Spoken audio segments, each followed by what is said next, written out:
You're listening to the Hour of the Time. I'm William Cooper. Boy, everybody's running around here like a chicken with their head cut off. You'd think we'd never done this before, folks. The girls are not here to do the pledge, and Doyle is looking for a key piece of equipment that we need to take calls later. Isn't it incredible? And here it is. Okay. Thank you, Doyle. All righty. Okay. Well, just to give you a little lowdown on what's going on, folks, and let you know how bad this economic crisis really is. I'm going to give you the statistics, hot off the presses, so to speak. Now, I took these off the stock exchange before it closed, so they could be up or down a little bit, but believe me, folks, this is right on the money. Even if they close a little higher or lower than what we have here today, the percentages are still going to work out right on the money. All around the world, the economy of all the different countries, I don't care which countries they are in deep trouble. Many exchanges have crashed. Many economies are no longer existent, like in Russia. In Japan, the banks are no longer solvent. The government is trying to bail them out. And in this country, a huge, tremendous, many billions of dollar mutual fund went down the tubes and was bailed out with a huge several billion-dollar loan. But here's the figures. So when you hear these figures, you go figure. And if you can't figure enough to get ready, then heaven help you, because I don't know how to do it if you don't see the need for it. And I think you had better really reassess your position and your thoughts and where you stand on all of this if you have not prepared for a tremendous, hard few years ahead. The American exchange, that's the American exchange, in July was 755. Today was 560 when I took it off the exchange. It lost 195 points, which represents 26% of its entire value just since July. 26% of the value of the American exchange just since July, a little over 2 months, has gone up in smoke. The NASDAQ over-the-counter exchange, in July was 2,030 points. Today it was 1,343 points, lost 687 points, representing 34% of its value disappeared in just a little over 2 months. The Standard & Poor's 100 in July was 585. Today it's 460, lost 125 points, representing 22% of its total value. The Standard & Poor's 500 in July was 1,195 points. Today was 926, lost 269 points, representing 23% of its total value. The New York Stock Exchange. This is the New York Stock Exchange. In July was 602 points. today was 464 points, lost 138 points, representing a loss of 23% of its total value. The Dow Jones Industrial Average in July was 9,377. 9,377. Today was 7,491 when I pulled these figures off the exchange. Lost a total of 1,886 points, representing 21% of its total value. That's a lot of money, ladies and gentlemen, that has disappeared from the economy. Gone. Up in smoke. And you wonder why? I'm telling you what I'm telling you. It's going to get worse. It's going to get a lot worse, folks. So you had better hunker down. You had better prepare for some hard, and I do mean some hard times. In the meantime, I will attempt to open your minds and reveal to you some of the esoteric meaning behind what you read as literal meaning in the mysteries. And you will be amazed if you listen very carefully. You might learn something. I hope that you do.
Ladies and gentlemen, tonight we're going to do one of the things that I love to do most.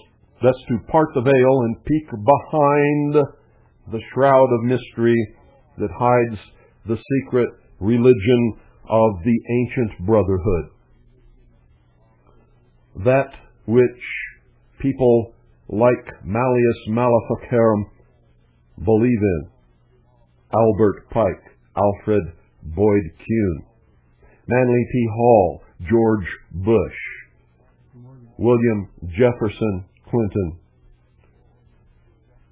And you will begin, I guarantee you, if you listen carefully, and if you can think, you will begin to see the light.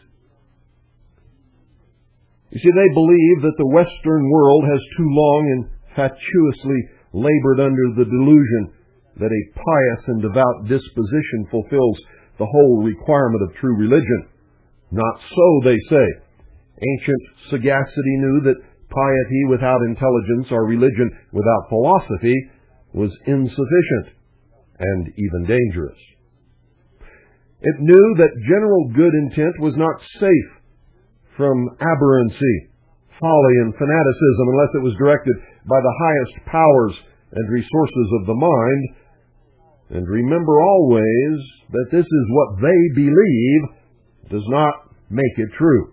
And the mind itself, they say, had to be fortified with specific knowledge of the nature of the cosmos and of man and the relation between the two. Following the dictum of the sage Hermes Trismegistus that the vice of a soul is ignorance, the virtue of a soul is knowledge, the Scriptures of old inculcated the precept that with all man's getting, he must first get wisdom and understanding. These were related to his well-being as health to his navel and marrow to his bones, and would alone give him a crown of eternal life. These things were pronounced more precious than all the things that he could desire. The Council of Illuminati therefore laid down their systems of cosmology and anthropology, which have become, by immemorial tradition, the Bibles of humanity, universally reverenced, and in them were given the ordinances of life, the constitution of the cosmos, the laws governing both nature and mind, and they still constitute the Magna Carta of all human action guided by intelligence, for they were the first institutes embodying the principia and fundamenta of all moral behavior, the only true chart and compass to guide human effort in a line of harmony with an overshadowing divine plan of evolution for the cosmos. The corruption and final loss of the basic meaning of these Scriptures has been, in the whole of time, they believe, the greatest tragedy in human history. Like Shakespeare's tide, which taken at the flood leads on to fortune, but omitted casts all the rest of life in shoals and quicksands, the wreckage of the esoteric gnosis in the centuries following Plato's day, culminating in the debacle of all philosophical religion about the 3rd century of Christianity's development and ushering in 16 centuries of the Dark Ages, has thrown all religion out of basic relation to true understanding and caused it to breed an endless train of evils, fanaticisms, bigotries, idiosyncrasies, superstitions, wars, and persecutions that more than anything else blacken the record of man's historic struggle toward the light.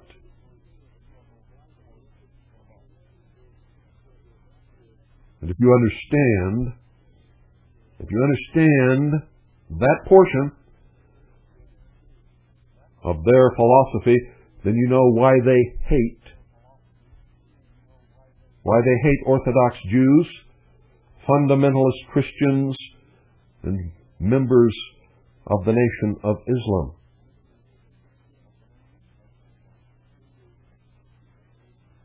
They believe that the most frightful of all historical barbarities owes its incidence directly to the decay of ancient philosophical knowledge and the loss of vision and virtue that would have attended its perpetuation. So what then must be the importance of all of this information that they say restores to the Scriptures of ancient wisdom the lost light of their true original meaning? In a very real to them, and direct way, the salvation of culture and a free spirit in the world is contingent upon this restoration of the ancient intelligence to modernity. And thus you see the springing up of the old pagan religions in the New Age movement and in other organizations and movements throughout the world.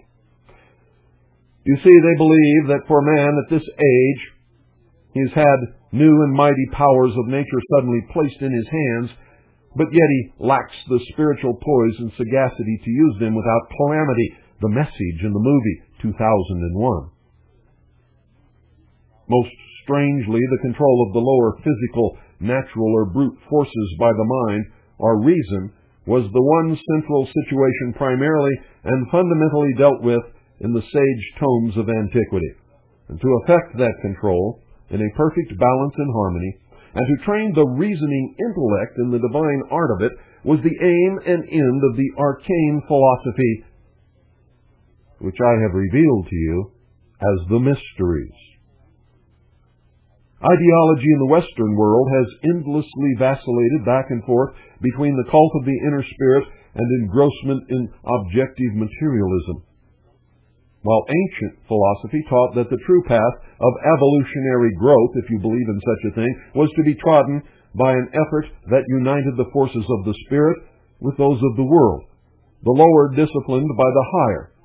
The whole gist of the esoteric, or hidden, or secret doctrine was the study and mystery of the powers engaged in working out the evolutionary advance so that the aspirant, or initiate, might be able to align his cultural effort in consonance with the requirements of the problem and the end to be achieved. Without this guiding data and this evolutionary perspective, modern man, they believe, is totally at a loss how to focus his endeavor and is unable to point his direction in line with anything more fixed and basic than his next immediate objective of apparent desirability. In other words, they aspire to social engineering. He has neither a knowledge of his origin, a chart of his path, an inventory of his capacities, or a vision of his goal. Hence he travels the long road, still a benighted wanderer without compass. He can but recoil from one mistaken plunge after another, learning sporadic lessons from pain and misfortune, the way that most people learn, the way of the sheeple. The ancient torch that was lighted for his guidance, he has let burn out. You see, this lamp was the body of ancient philosophy. In this critical epoch in the life of the world, this philosophy proclaims afresh the message of what they believe to be the lost truth, the lost word, the lost phallus of Osiris, the lost light, if you will.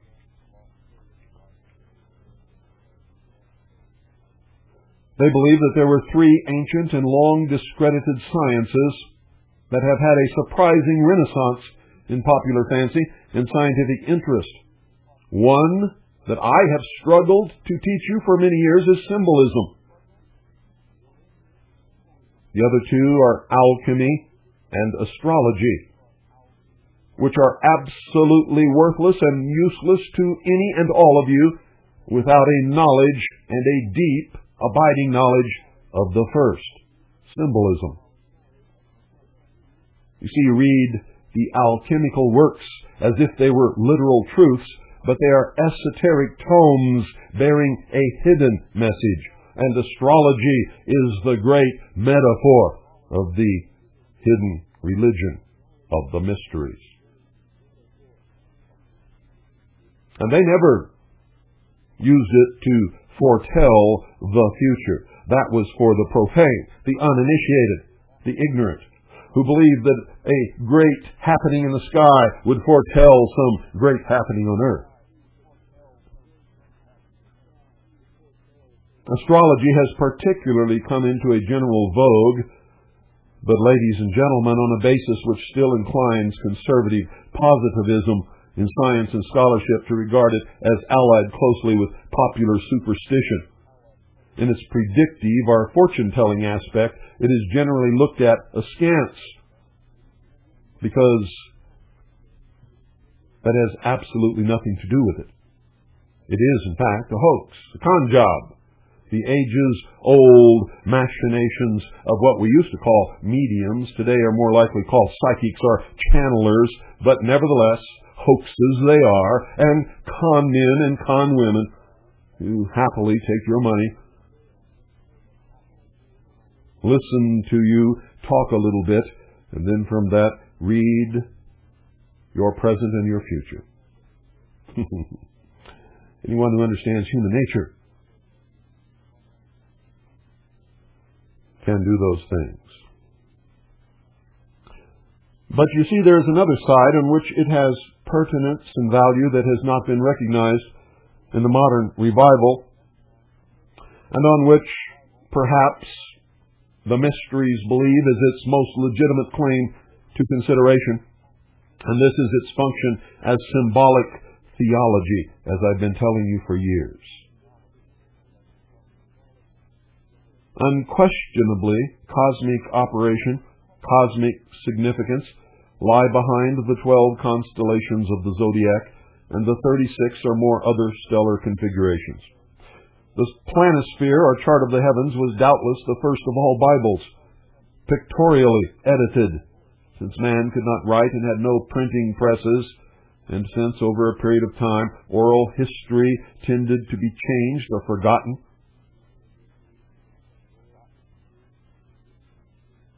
They planted their beliefs in the great constellations of the heavens, to be passed on forever and ever and ever.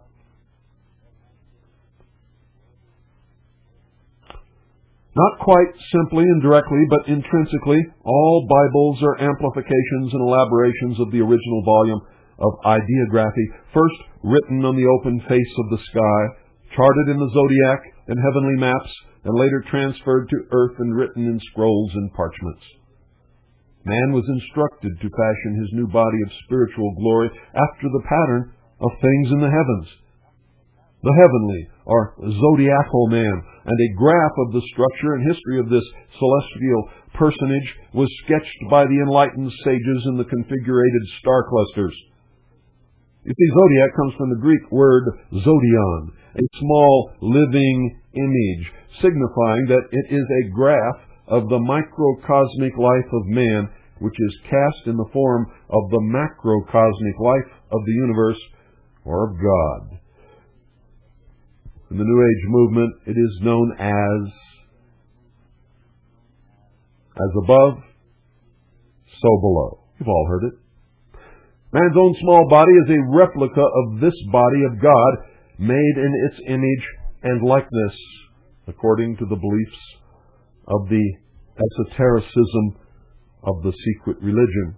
The vast frame of cosmic man was outlined in the scroll of the heavens, the solar systems and galaxies being living cell clusters in his immense organism, and thus pantheism was born, as they believed that everything was linked and had an effect upon everything else. Thus, squishing an ant as one walked down the road could, they believed, have some effect upon some far distant future. A deal of this adumbrative symbology, elucidating theological doctrinism, is set forth in the body of the works of people like Manly P. Hall, Alfred Boyd Kuhn, Albert Pike, and many others. But there is a group of its data that strikes so deeply into the heart of general theology that it is given at the outset for the sake of its overwhelming impressiveness to most, if not all, initiates of the Brotherhood. You see, they believe that it proves to be so conclusive an evidence that biblical theology rests more solidly than has ever been believed on zodiacal backgrounds, that its presentation must be admittedly a matter of great moment.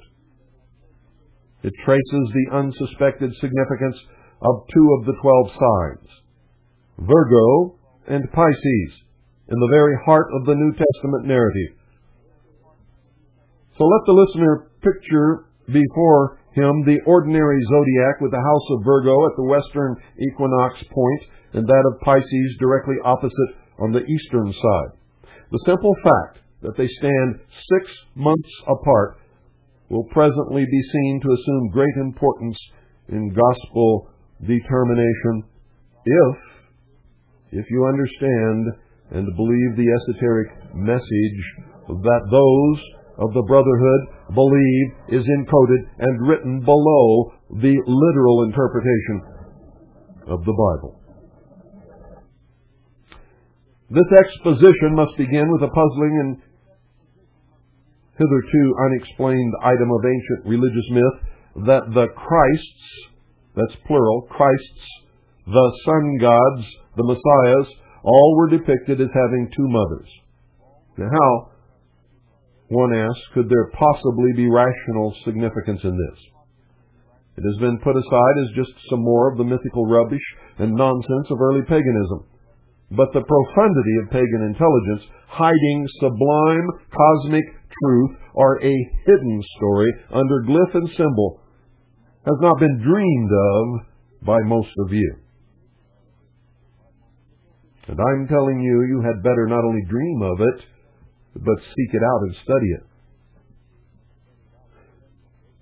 The depiction should not have created incredulity, seeing that the gospel Jesus himself, the dramatic figure of the divine principle in man, announced it categorically in declaring to Nicodemus that, quote, "Ye must be born again," end quote.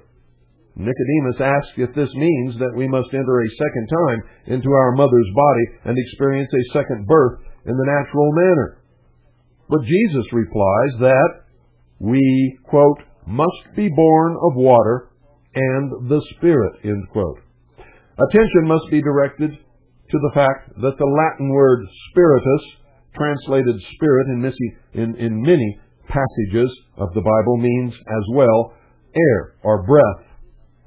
One of the great keys to Bible meaning is the series of the four elements of ancient mythicism, which are earth, water, air, and fire. And if you've read anything ever of the alchemists, you are acquainted with those four elements. The body of the physical or natural man was conceived as being composed of the two lower, earth and water, while air and fire, representing mind and spirit, commingled to make the higher or spiritual man. Was never meant to be taken literally. Jesus' statement to Nicodemus, then, could have been rendered born of water and air. And John the Baptist uses three of the four elements when he states that he, the forerunner of the Christos, and therefore a type of the lower natural man, indeed baptizes us with water, omitting earth, but that there cometh after him one higher than himself, who shall baptize us with the Holy Spiritus, air, and with fire. Jesus thus affirms that we have two births, necessitating two mothers, and John the Baptist adds that we must have two baptisms.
You're listening to the Hour of the Time.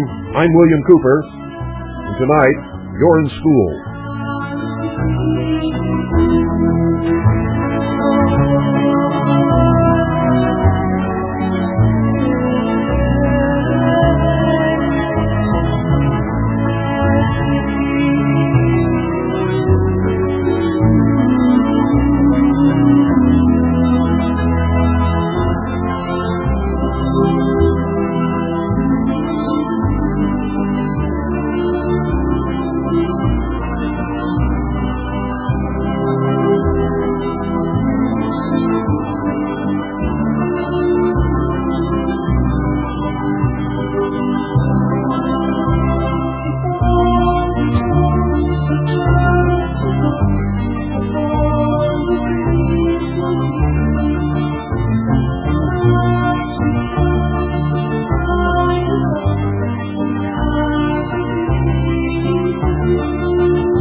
ladies and gentlemen, as you listen to tonight's lesson in your education of what lies behind the veil of the mysteries, Freemasonry, the Ancient Order, the Rosicruci, the Lodges of the Knights Templar, the Knights of Malta, etc. Don't get what I am giving you as something that you must believe or that I believe, for that is not the case. And whether it is or is not is of no matter whatsoever. You cannot fight a battle unless you know your enemy. And you cannot know your enemy unless you understand your enemy, his life, his morals or lack of morals, his religion or lack of religion, his philosophy, his tactics, what he reads, where he obtains his spiritual sustenance, if he has such a thing.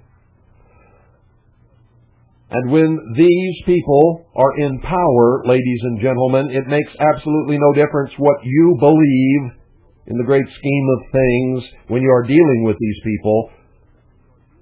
You must understand what they believe, for if they have the power, what they believe is what will affect you. It is what they believe that they will bring into law. It is what they believe that they will use to enslave you or to set you free. It depends upon who it is and what they believe. And I can guarantee you, while this nation may have begun with a majority of its adherents and citizens worshiping the God of the Christian Bible, it is not that way today.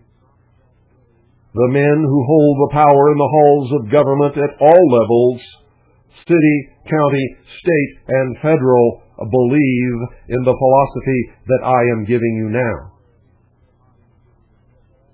And so you had better take heed and pay attention. And at this point, we have to go into a discussion of God. And before I can do that, lest you misunderstand and take literally what Malleus Maleficarum was telling you the other night on this broadcast, that he was a Christian and that he believes in God, making or trying to make you believe that it is the God of the Christian Bible, he is a liar. He lies by omission and by twisting. And he lies by mingling or commingling terms, which you, the sheeple, take to mean that he believes what you believe. And that is not true. So I will attempt now to acquaint you with the heart and soul of one of the core beliefs, one of the root beliefs of the mysteries.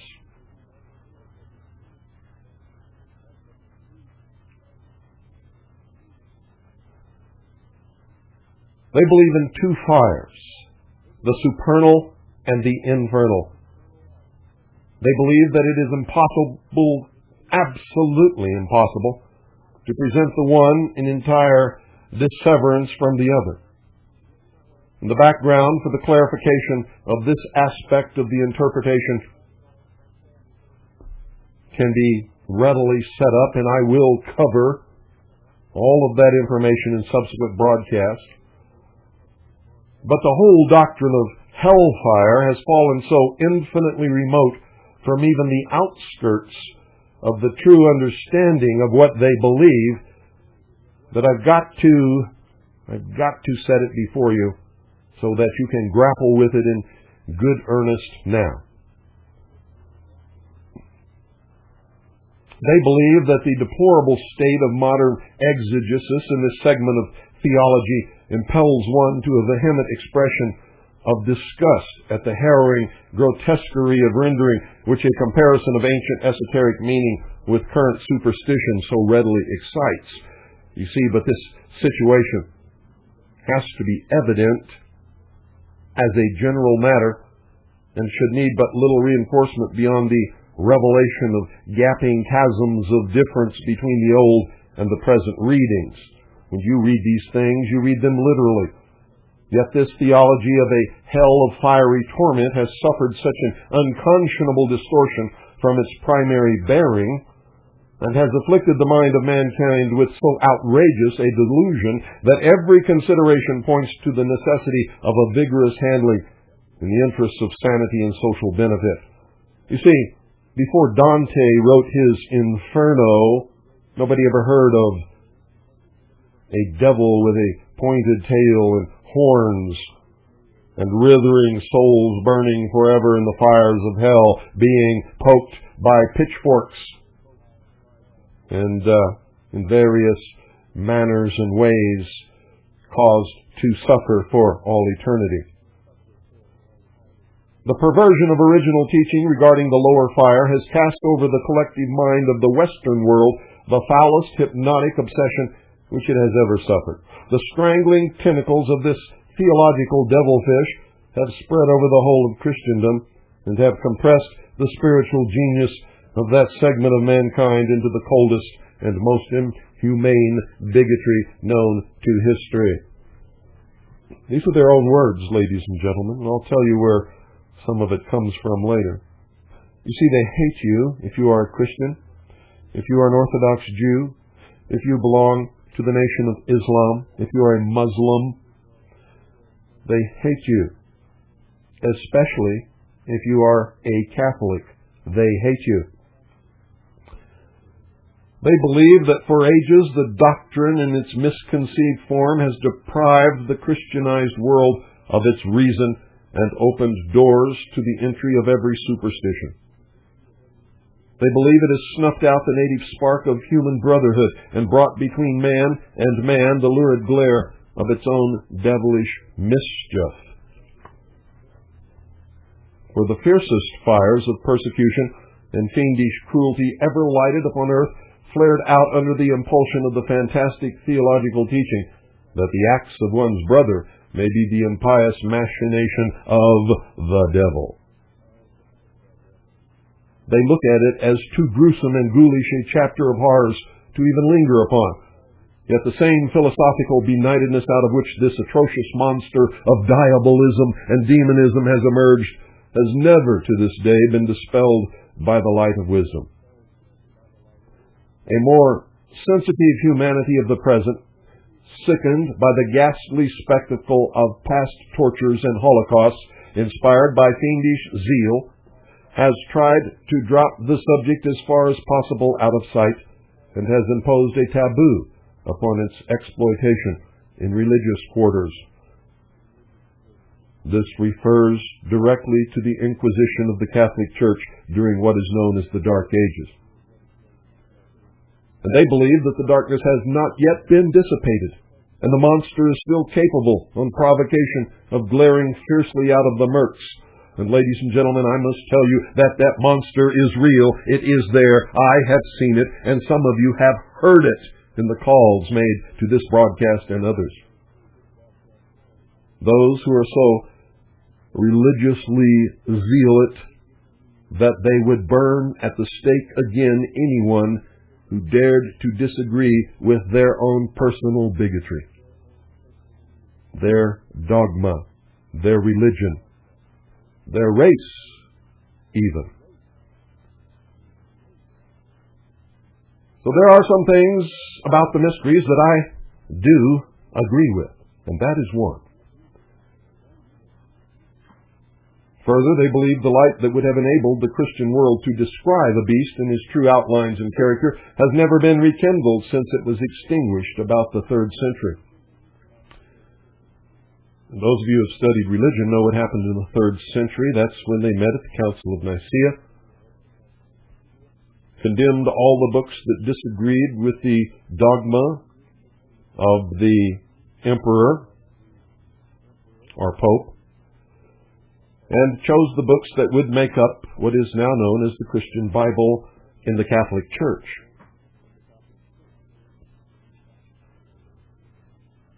They believed that had that light been available, it would have revealed that the fiery dragon of the pit, and listen to this carefully, folks, because this is one of the key elements of the beliefs hidden behind the veil of the mysteries.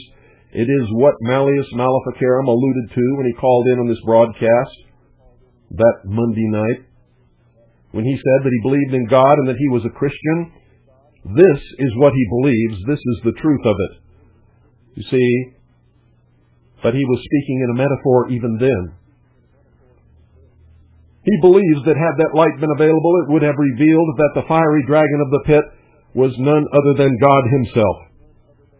His face begrimed with smoke, his features distorted by the grimaces of the beast through whose eyes he looked out upon this strange world, and his countenance luridly alight with the smudgy flare of the earthy furnace.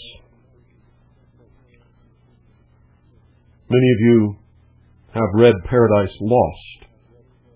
Well, Milton's lakes of seething fire in Paradise Lost are a travesty of truth, unless, as the mysteries believe, it is taken purely as the symbology they are. You see, they believe, Malleus Maleficarum believes, Albert Pike believes, Manly P. Hall believes, Alvin Boyd Kuhn believes, George Bush believes, all of these people believe, William Jefferson Clinton believes, Newt Gingrich believes, Bob Dole believes. They believe Satan is the God himself on earth. They believe Satan is God on earth. They believe that it's incontestable. They believe that it is proven by the very name. The descending God was the light bringer, Lucifer, the bright and morning star, which is precisely the character assumed by the Jesus of the biblical revelation. Therefore, they believe Jesus was Satan himself, God on earth. They believe the Christian devil, the hated serpent of evil, Satan, is Lucifer, the God of light on earth, the bright and morning star, Jesus, Prometheus, the benefactor of mankind, God himself. That's what they believe.